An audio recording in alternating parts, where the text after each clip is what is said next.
There's nothing more fun than watching two awful people fight each other. That's what happened when Elon Musk offered to buy Twitter for $43 billion. Now, people are quite concerned, of course, with this, with the possibility of this attempt at a takeover. I don't think it's going to succeed, but if it does, that would end up making Twitter likely worse. And Twitter already sucks. Now, one of the things Musk wants to do is take the company private and then, of course, reinstate former President Donald Trump and people who were banned previously and turn it into what he considers to be a free speech outlet. Now, when we talk about free speech, that's great. Who could be against free speech, if you ask? I'm in favor of free speech. Well, free speech in theory is pretty awesome.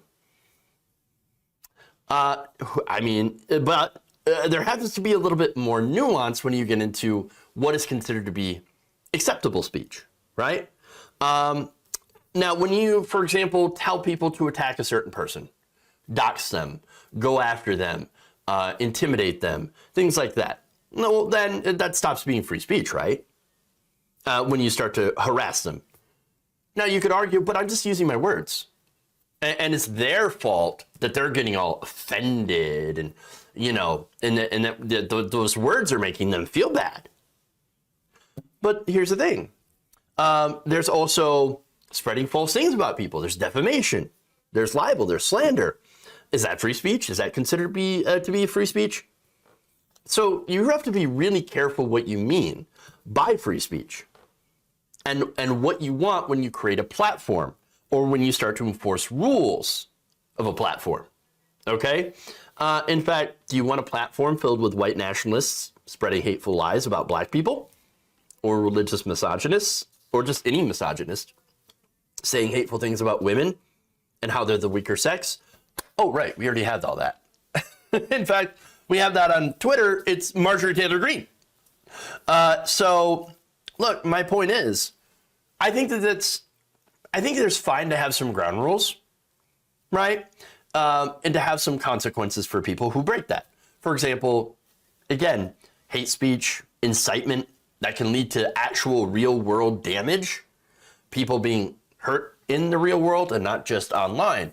Because, like, okay, you know, it's easy to be like, oh, you know, fuck your feelings, right? Oh, you're snowflake, you're getting hurt by words, blah, blah, blah, right? Well, now, we know, of course, that sustained harassment can lead people to harm themselves, to do self-harm and, content warning, right? Commit suicide. So that's a big problem here with, you know, things like bullying, okay? And so, you know, in a way that I think some of these platforms might have a responsibility to be able to cut down on that kind of harassment or do something about that harassment. And that includes limiting, people, like, basically deplatforming people who engage in that kind of negative behavior. And again, I think that's fine. Now, ironically, I share this position with, I think, a lot of people, but somebody that I've disagreed with publicly in the past. And that's conservative pundit Max Boot. Weird. Now, let me read his tweet here. He said, "I am frightened by the impact on society and politics if Elon Musk acquires Twitter. He seems to believe that on social media, anything goes. For democracy to survive, we need more content moderation, not less." Now, look, what he means by content moderation and to what degree, I mean, again, it's a tweet. It's not super specific. But getting back to ground rules, right? Again, I think it's fine that if a company has TOS, meaning terms of service, they want to enforce, great. All I ask is that they enforce it equally, right? Now, I kind of liken it to rules at a movie theater, right? Or at a restaurant. You can't yell fire in a crowded theater without getting kicked out. I think that makes total sense. If your speech is going to do harm to people, then you might want to think before you say it, or maybe not say it because you're going to catch some consequences. And that's fine. Again, you are free to do those things, but you're not free from those consequences. You say certain things, you're going to get kicked out of the establishment. But that free speech does protect you against the government coming in and arresting you. So now, that said, speaking of people who don't think, Marjorie Taylor Greene. So here's what she said for Boot. And she, quote, tweeted him and responded with this. Kill freedom of speech to save democracy? Say you're a communist, just say it. You're actually scared of people freely discussing ideas and saying words. You're terrified of the impact on politics when truth isn't censored. I am offended by your weakness. Well, I am offended that you are offended. What do you think about that, Marjorie? Okay, but seriously though, does she not understand how free speech works? I don't think she does.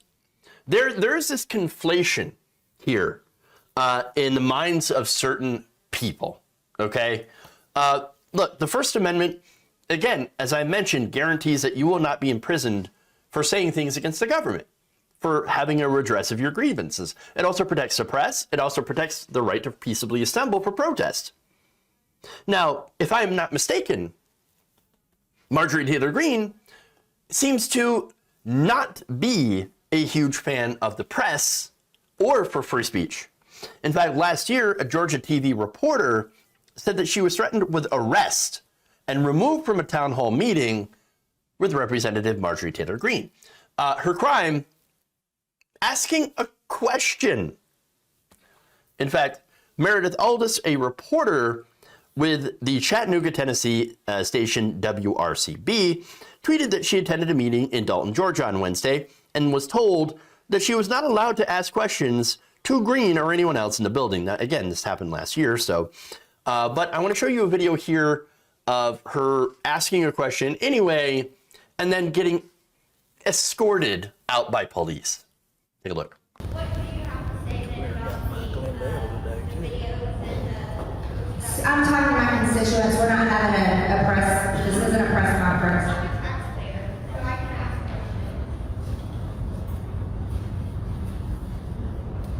Thank you, Mark. Gun control. President Biden's website lays out a pretty extreme and liberal position. And for the left to tell us that we are suffering in this country is completely wrong. Actually, it's these third world countries that are socialist or communist countries where people are truly suffering.